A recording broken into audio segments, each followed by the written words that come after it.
We are sitting here in the Sit and Sew for Charity booth, and I'm with Betty Carpenter, and Betty is one of the members of the West Michigan Quilters Guild.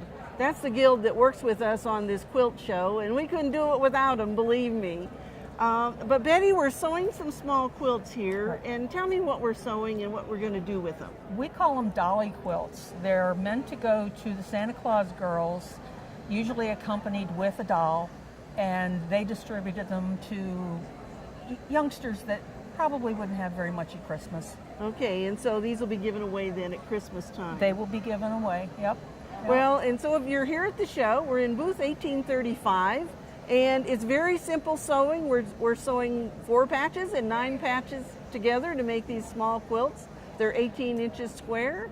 If you're a machine quilter, you can come do that too. That's right. Or if you like to sew on binding. That's Yes. It's just basic sewing. It is. It certainly is. And you know, we couldn't do this kind of a booth without some partners.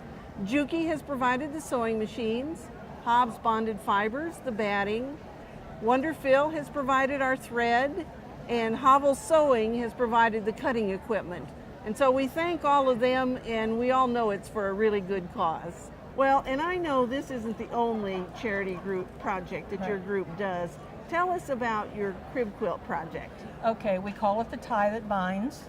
We make crib quilts, usually about 42 by 36, something like that. And they use them in the neonatal unit at Spectrum to brighten, and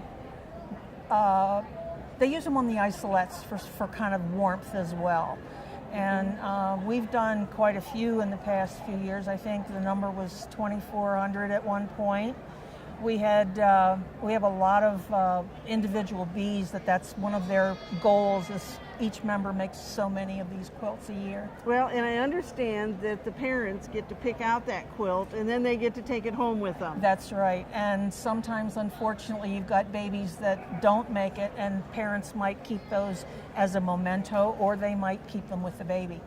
So they're appreciative of them, and you open the cabinet that they've got there, it's just a rainbow. Yes. Well, so if you're coming to the show, I hope you'll come to booth 1835 and sit down and sew on one of these charity quilts.